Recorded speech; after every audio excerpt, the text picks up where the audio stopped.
for their contribution in terms of broadening what we hope was a general interest. The room had been prepared for a routine royal gathering, but Princess Anne was carrying something no one expected her to surrender.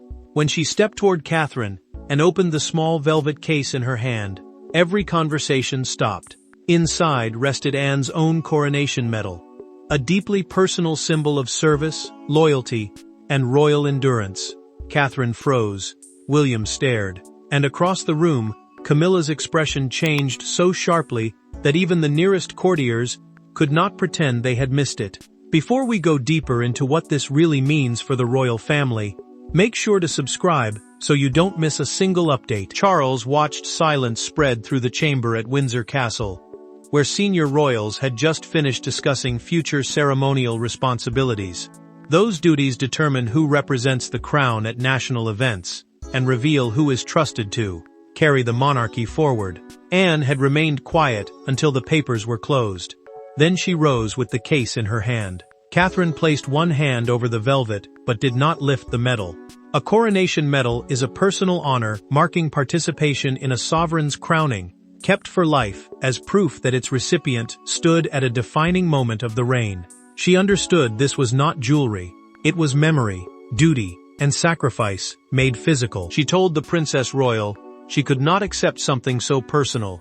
Anne closed Catherine's fingers around the case. She declared, in an account recorded by a royal secretary, that the medal belonged with the woman who had carried duty without demanding recognition. The words landed clearly.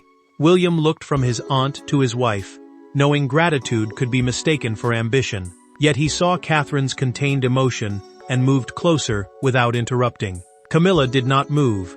Her shoulders stiffened, her smile vanished, and her hand tightened around her chair.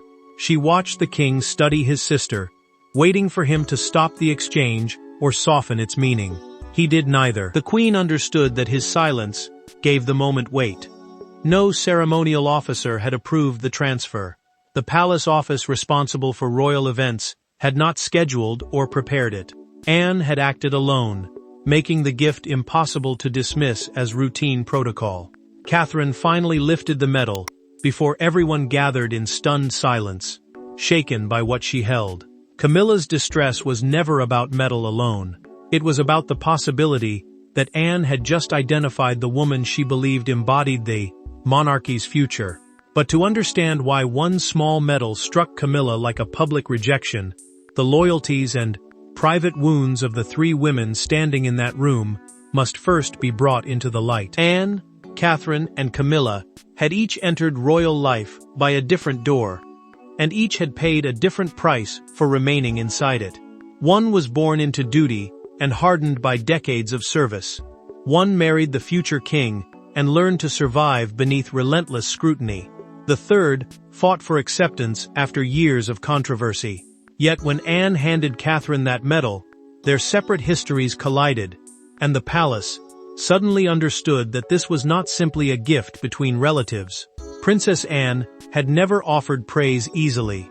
She had spent her life serving the crown, the institution built around the sovereign and the royal family's public duty, without asking the country to admire the sacrifices behind it. Decades of relentless engagements had taught her to value endurance over charm and action over carefully chosen words. Her approval mattered precisely because she rarely gave it, and everyone inside that room understood Catherine had earned something that could never be demanded. Catherine had carried another kind of burden. As the wife of the future king, she lived beneath expectations that reached beyond her own happiness. Every silence was studied, every absence created questions. Every appearance beside William became proof of either strength or weakness. Yet she continued offering stability while protecting her family and managing private periods of vulnerability. Anne had watched that struggle closely, and shortly before the presentation, she saw her quietly calming a nervous junior aide who had misplaced part of the briefing papers. The Princess Royal noticed that Catherine never raised her voice or drew attention to the mistake. She simply reassured the young woman and helped her recover. Camilla saw something different. She had reached the rank of reigning queen after years of controversy and resistance, But formal position had not erased her insecurity. Catherine's public affection kept growing, and every sign of approval from a respected royal figure carried dangerous symbolic weight. Before the gathering began, she privately asked Charles why his sister had arrived carrying a velvet case. The king admitted he did not know. His uncertainty unsettled her, because Anne rarely acted without purpose. William had sensed that his aunt intended to honor his wife, but even he had not expected her to surrender the medal itself. The prince felt pride and alarm at once. He knew accepting it could look like a declaration about Catherine's future, yet refusing it would publicly reject Anne's judgment. Catherine lowered her voice and insisted she could not take something so personal. Anne answered by closing her fingers around the case. The medal was being entrusted, she said, not discarded. That distinction carried a warning as much as affection. The gesture had not been born in that room. It had begun months earlier, when Anne witnessed Catherine being pushed aside during a royal ceremony and decided silence had protected the wrong person for long enough. That hidden grievance had been growing for months, but one precise moment transformed Anne's concern into a decision, and afterward, there could be no return to polite silence. The decision did not begin with the medal. It began 3 months earlier, during a service at St. George's Chapel, when a printed order of Tulle tea, some precedence was quietly altered minutes before the royal family entered. Catherine's role was reduced. Camilla's circle moved forward, and no explanation was offered. Most guests saw only a smooth ceremony. Anne saw Catherine absorb the humiliation without protest, and in that instant, something inside the Princess Royal hardened. Catherine had arrived prepared to honor volunteers who had devoted decades to royal charities, organizations supported by the monarchy to serve communities across Britain. Senior household officials, military representatives, and invited families filled the chapel, expecting her to present commemorative honors and deliver a brief address. The responsibility mattered, because it showed that the future queen was being trusted with duties once reserved for the monarchy's most senior figures. William knew how carefully she had prepared, and he saw the pride she tried to hide. Camilla's private secretary approached only minutes before the procession. He carried a revised order of precedence, the official plan deciding where royals stand, enter, and perform their roles during a ceremony.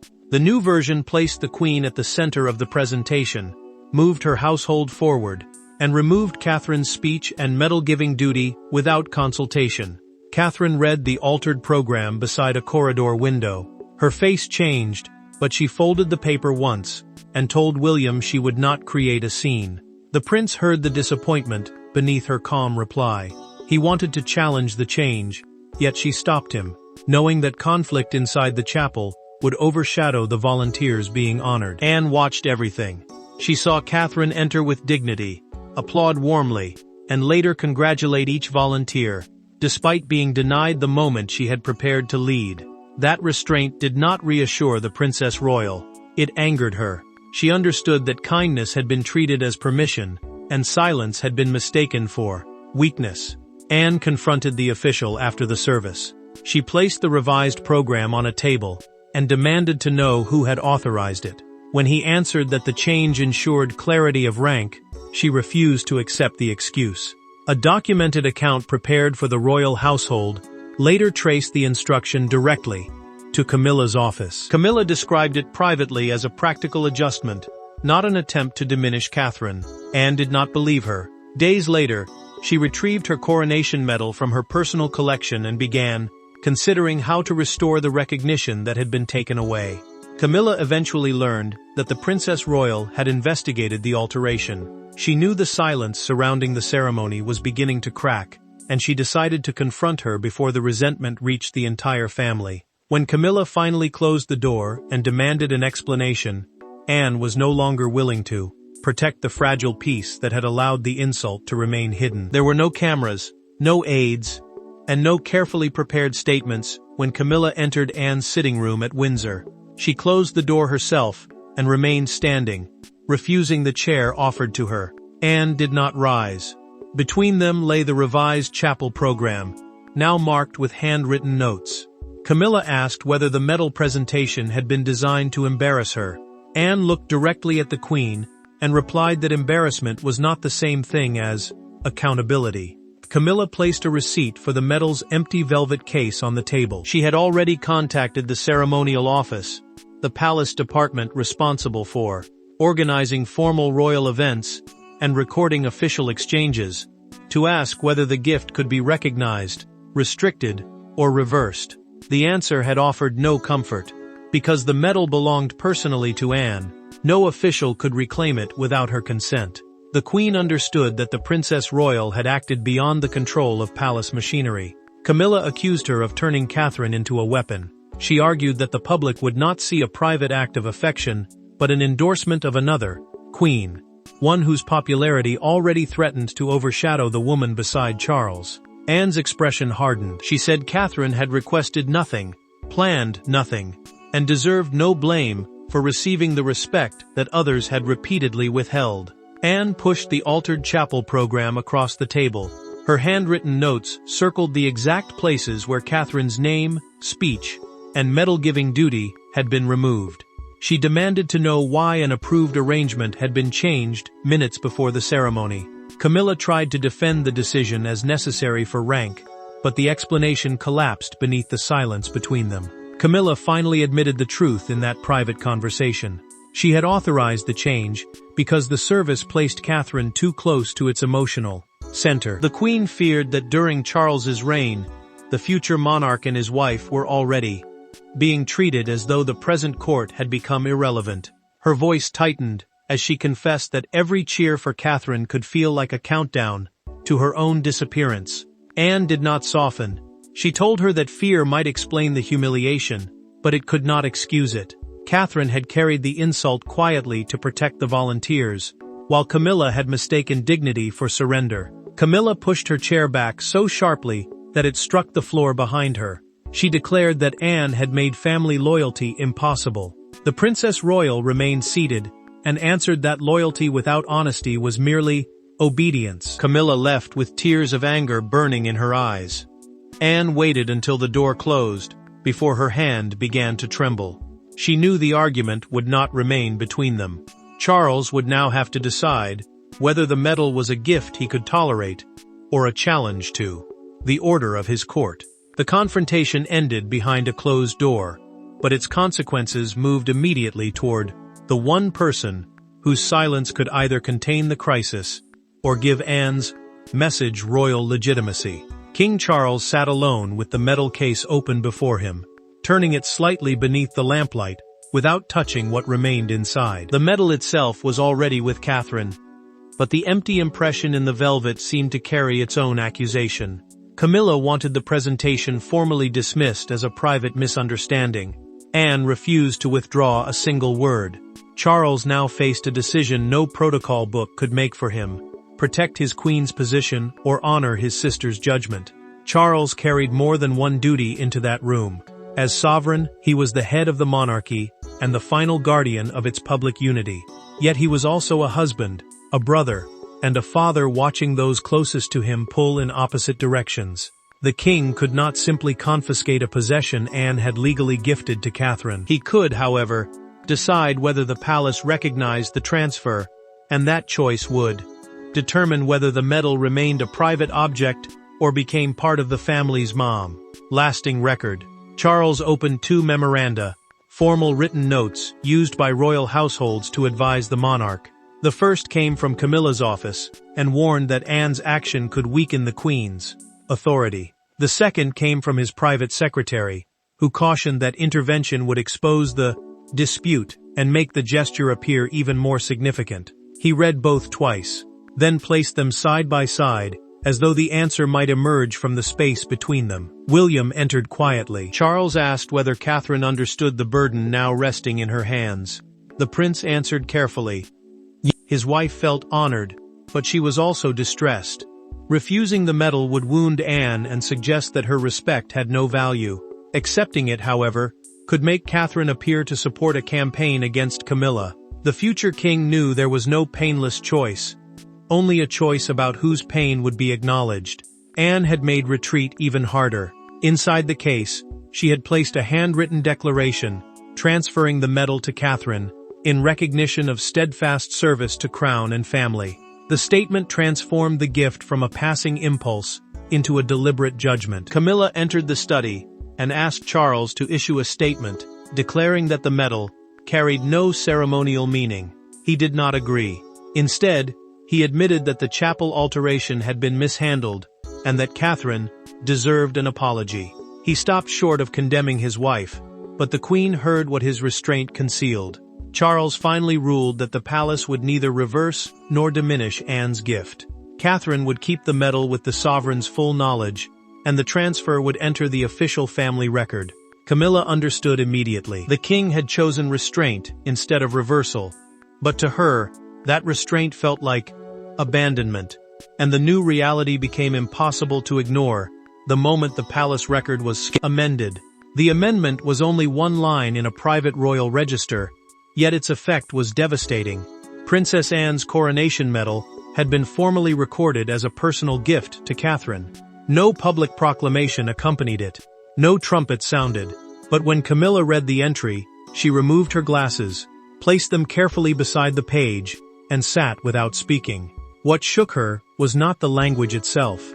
It was the knowledge that Charles had allowed the language to remain. Camilla read the entry again in her morning room. The royal register, a private archive, recording important family gifts and ceremonial possessions, listed the date, Anne as the donor, Catherine as the recipient, and the reason in unmistakable words, recognition of steadfast service to crown and family. That final phrase gave the gesture permanence. It meant the medal could never be dismissed as a passing emotion or forgotten exchange. Camilla turned to her secretary and asked whether Charles had personally approved the wording.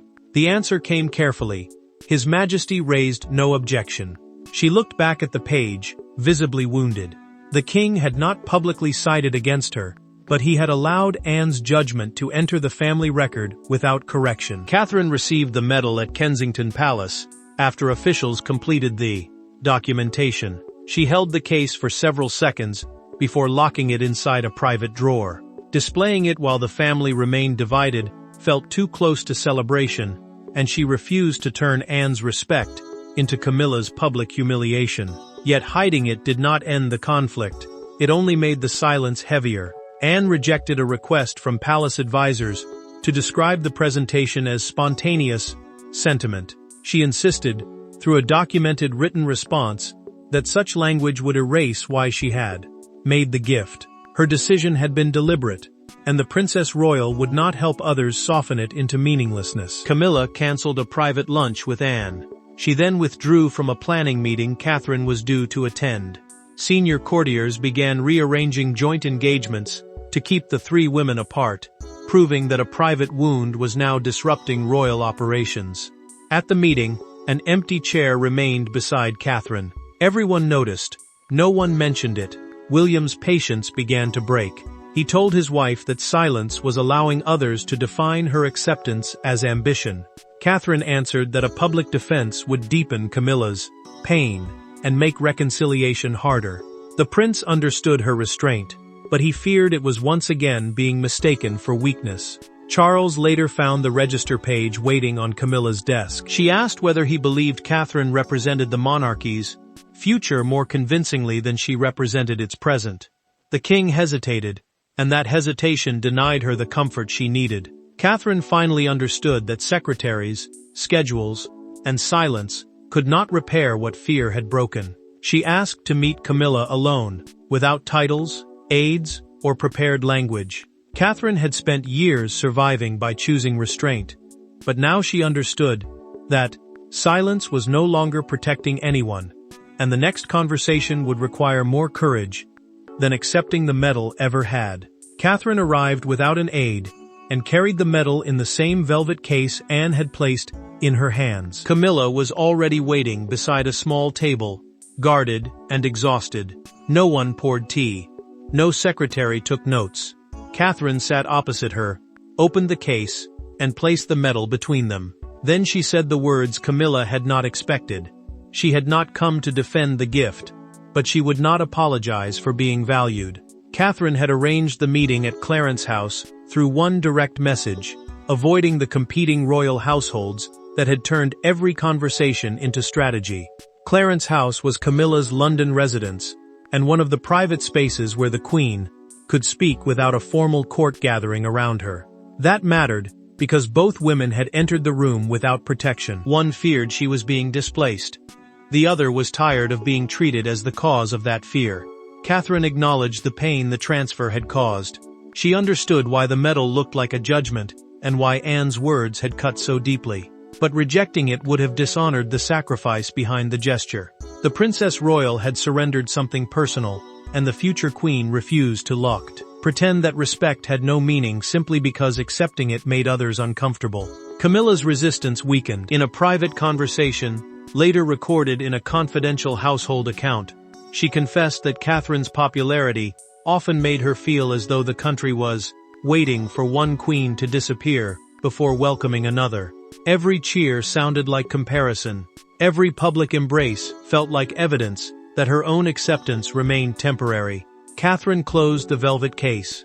Her voice remained calm, but the hurt beneath it finally surfaced.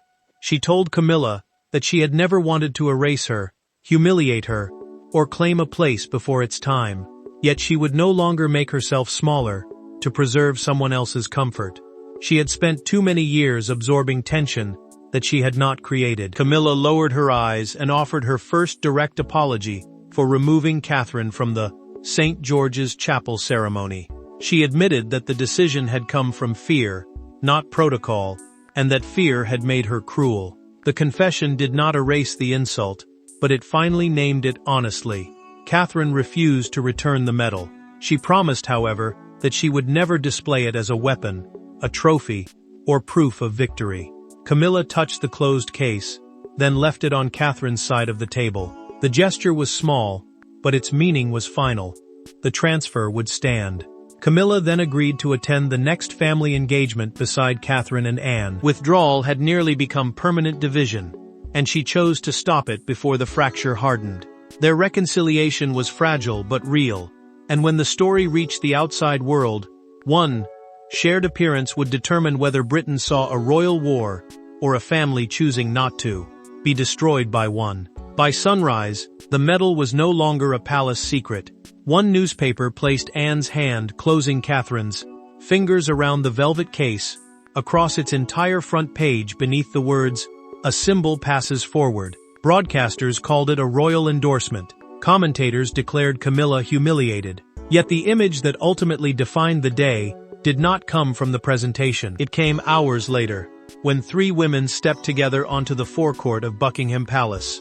Royal correspondence moved quickly.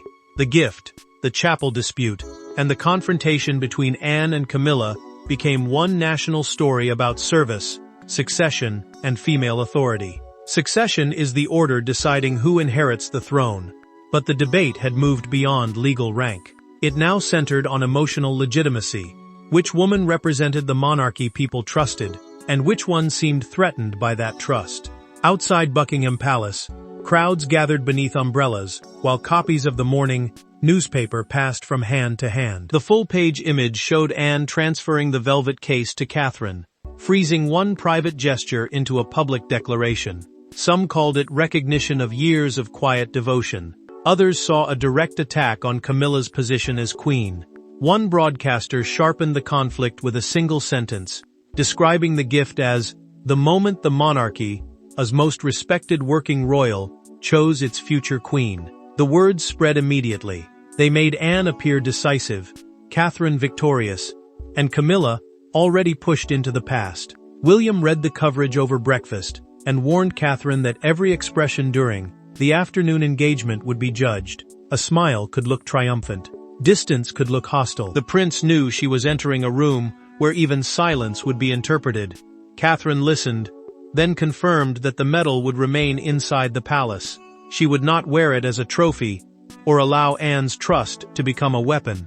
Charles approached Camilla privately before departure, and asked whether she still intended to appear. The queen hesitated. She understood that absence would confirm every headline and allow humiliation to become the healing's only version of the truth. After a long pause, She fastened her brooch and told the king she would not hide. Anne stepped out first. Catherine joined her moments later. Then Camilla moved forward and deliberately took the future queen's for the waiting crowd. Catherine placed her free hand briefly over hers. The gesture lasted only seconds, but it changed the meaning of the day. Anne watched them with relief, not triumph, because the gift had never been intended to destroy the family. The public continued arguing over who had gained power. Inside the palace, however, the meaning had shifted. The medal no longer represented rivalry alone.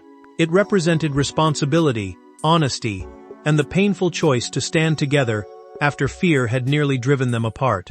The crowd saw unity, but the true meaning of the medal could only be measured after the applause faded, when each woman had to decide what she would carry forward from the crisis. In the end, the medal did not remove a queen, create a rival court, or rewrite the line of succession. It did something more personal and, perhaps, more powerful. It forced 3 women to confront the fears they had hidden beneath rank and ceremony. Anne had demanded recognition for quiet service. Catherine had refused to shrink beneath inherited tension. Camilla had finally admitted that authority could not be protected by denying another woman her place. Catherine kept the medal as her personal possession, formally documented as Anne's voluntary gift, but preserved privately, rather than displayed as a political trophy. The line of succession, the legal order deciding who inherits the throne, remained untouched. No title changed, no rank was overturned. Yet something inside the family had shifted, because respect had been placed above jealousy, and a painful insult had finally been answered. Anne visited Catherine several days later, and asked where the medal had been placed. The future queen opened a private drawer, and showed it resting beside handwritten family letters, not among ceremonial jewelry. That choice mattered. It proved she had received the gift as a trust, not a prize. The Princess Royal had wanted to recognize endurance and correct, on a human level, the disrespect Catherine had suffered during the altered chapel ceremony. Now she knew her message had been understood. Catherine thanked Anne, but admitted that the greatest consequence was not increased status. It was the honest conversation the gesture had forced with Camilla. She had finally spoken without apologizing for the respect she inspired, while the queen had faced the fear driving her decisions. The medal had created pain, but it had also made continued dishonesty impossible. Camilla proved her change at the rescheduled charity planning meeting. She restored Catherine's speaking role without an announcement, formal apology, or theatrical display. The correction itself became the apology. She had been shaken because Anne exposed her insecurity, but she refused to let that insecurity define her forever. By accepting responsibility and returning to public unity, the queen transformed humiliation into a difficult kind of redemption. Charles watched the 3 women leave the meeting together. The king understood that unity had not been saved by hiding conflict. It had survived because the truth was finally allowed to enter the room. Catherine had not defeated Camilla or claimed authority before its time. She had gained the freedom to serve without shrinking. Anne had used the authority she truly controlled, her respect, possessions, and moral judgment, to reward the duty she believed the crown must protect. The Coronation Medal was never truly about rank. It became a test of whether leadership meant possession or service, and whether rivalry could be confronted without becoming permanent hatred. And when the velvet case was finally closed, it contained no challenge to the crown, only the lasting proof that respect freely given can carry more weight than any title imposed by birth. Thanks for watching. Please don't forget to like and subscribe, and we will see you in next one.